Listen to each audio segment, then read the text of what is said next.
Alright, so let's go ahead. This short video is to help you to figure out how to identify the types of bonds involved in something. So we're going to go ahead and use this part of your periodic table again.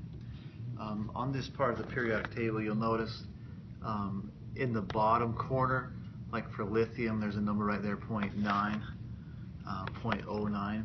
You'll notice we're going to use these small little numbers. I thought I'd be gone, but I have to work in the morning. So did you get your printout first? Yeah, I got it. Alright, so if we look real quick, we have, just an example would be like LiCl.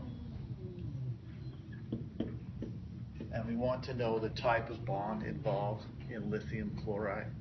So what you would do is you would look in your periodic table on this side once again, and you'd see that lithium is 0.09. That's hideous, but whatever.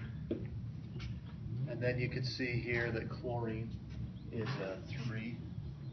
So you'd find the difference between these, and it would be 2.1. Now, a lot of kids don't like that it's a negative value, but I don't write a negative sign, and that's because it doesn't matter. We're just finding the difference between the two values.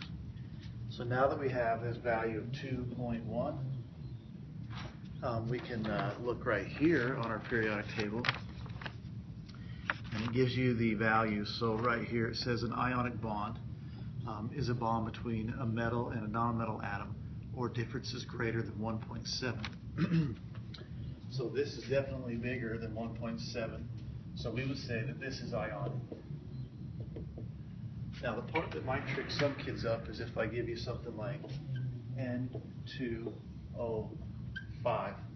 When we do this this process, those numbers are important, but for this process they're not important really at all.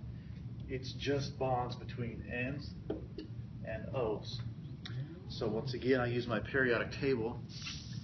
I find the value for N is 3. The value for oxygen is 3.5. The difference is just 0.5. So I would look at my periodic table, and it would tell me that substances with electronegativities less than 0.6 are non-polar covalent.